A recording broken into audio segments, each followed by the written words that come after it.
I think we are live. All right. Hey, Dan. Hey, how's it going there, Jen? Great.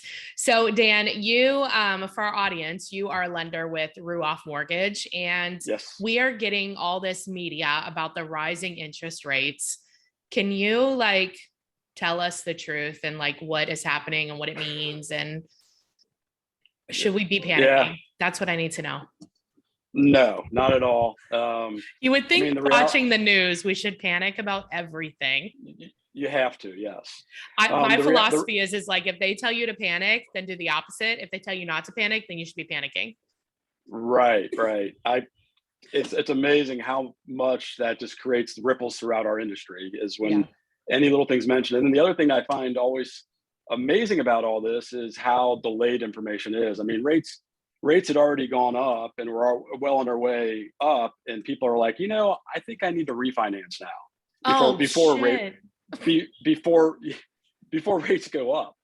And And you're so it's like, just it's yeah, as a lender, that's we've been doing this for a long time, and we kind of talking with other loan officers that have gone through we've gone through this throughout the history of rates going up and down, is we this time when there's that delayed information out there yeah, is so painful because we have to deliver the reality of the situation that it's already happened. right, And so I do get the questions now. It's out there. Rates are definitely on the rise. People want to know, the first thing that people want to know is, well, where's it going to end up at? And right. so, right now there's major inflation concerns. And so they gotta get control of that. So that's the big thing, is that people are spending money, and they need to try to slow that down. So this is a long time coming. Historically, let's look back a year ago where rates were at. They were at 2 3/4. Right. Okay, so right now today, as we're talking, rates are about 4 4 1/4. And It's still I think low, but it feels high because they've been way below 3 for so long. right, right. So, and put in perspective, if you go from 3% to 4% on a $250,000 loan, it's $150 in the mortgage payment. Wow, that's kind of a So lot. $250,000 loan. I mean, Yeah. but it's been cheap money for a long time. But 4% and even 5% is still is cheap money, Yeah. and then also way cheaper than rent. And rents are going up right now too, through the Oh, I roof. know. It's great. As a So landlord, I'm very happy about that. I bet you are. But Yes. it's so back in 2018, or going into 2018, rates were actually at 5%, or right there on a Okay. conventional loan. So to put it all in perspective, I think with all this, if they get things figured out, it'll probably hang out at least through this year around 4.5, Okay. So maybe not terrible. Still low. maybe closer to 5. Yeah, I mean, still very affordable. And of course, if you're in a position to do a 20-year term or a 15-year term, I mean, those rates are even lower. Okay. So it's not the end of the world. So that's the one thing is, I do have people ask, well, where it's going to end up. So obviously we don't know for sure, because if you look at articles right now, if you just go Google about the rates, and you're looking at articles, I mean, they're sitting there saying, well, by the end of 2022, rates are going to be about 4 4 1/4. Well, we're already there. Right. It's the beginning of the year still. So that's the one thing that's I hear a ton of. And then the other part is I get the pushback of, well, with rates going up right now and it's hard to find anything, I think we're just going to wait. Well, Well, that's silly. or I think rates are going to probably come down again. Not. When do you think rates are going to come down? Well, there's two things you're battling there and gambling with. Is obviously home prices are going to continue to rise, and no matter what, I mean, people think that maybe it's going to get a little better. They're still going to appreciate, because there's just so many potential buyers out there, and the age group of first-time home buyers, there's more and more than entering the marketplace. And So there's still not a lot of homes being built. And if there is, there's still not a right, lot of land for the homes to be built on.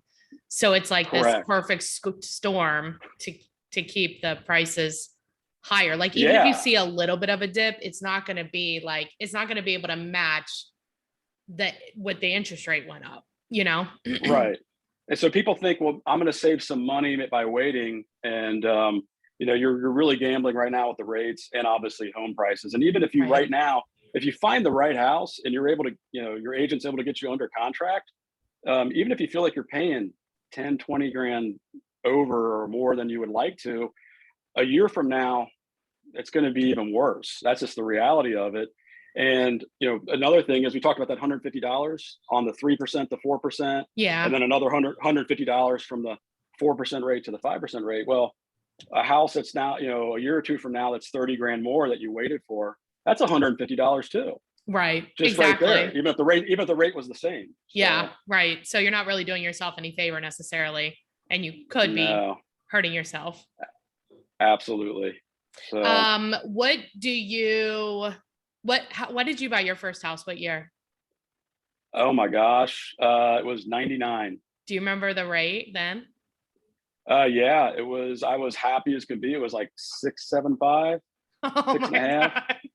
Yeah. My first And house interest rate was 4.25%, and I was so excited.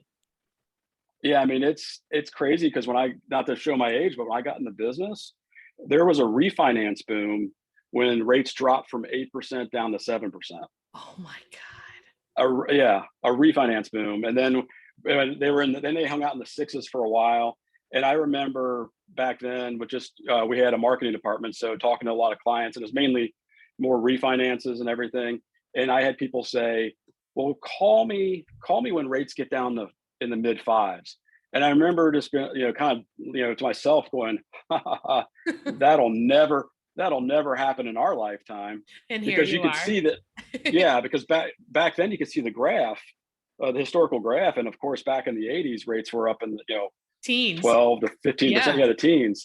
So it was like one of those things like, oh, yeah, okay. Yeah, I'll get right on that. But obviously a lot of bad things happened, and then this has been going on for over 10 years that we've been hanging out at. It's just hard to know. Yeah. And it's been, you're right. It has been 10 years. And so it was, of course, it's always been, we've been waiting for it to go up for so long, and it is hard to predict what will happen.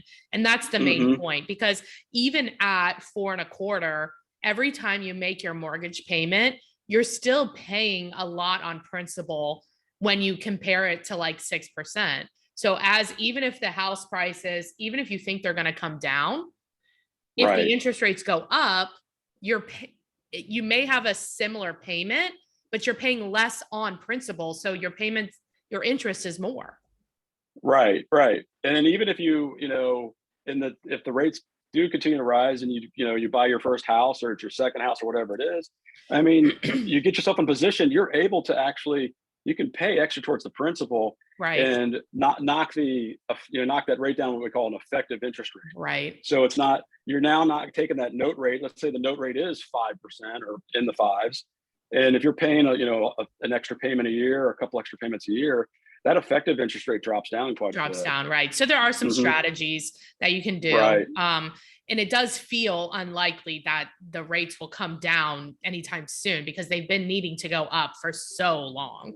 Because of this inflation issue. Exactly. Right. And it's got to be addressed, because otherwise none of us are going to be happy with our retirement accounts down the road. Right. So, well, if people want to know more about like buying a house, or they want to learn like what their interest rate would be, do they qualify? And a lot of people, I think, don't think they qualify, but they do. So they would call you for that as well. Absolutely. I mean, any questions at all, just even putting a plan in place that if hey, I'm not quite there yet, I don't have enough money saved, or I'm whatever it is, I'm working on this or working on that, or I'm about ready to finish school, give me a call and we can put a plan in place. I got a lot of clients that we're constantly, we're working on plans. And then when the right window of opportunity opens up, we're going to have them in a house. And Ruoff Mortgage is national, right? Correct. Okay. We can do every state except for Hawaii and Nevada. Too bad Hawaii is not on the list. I know. I'm working on that. We should all go there and just start the company. I think that's a fantastic idea. I like it. So, well, what is the best way to get a hold of you? 513-607-5769. Awesome. Well, thanks for being on, Dan. All right. Thank you, Jen. Have a good day.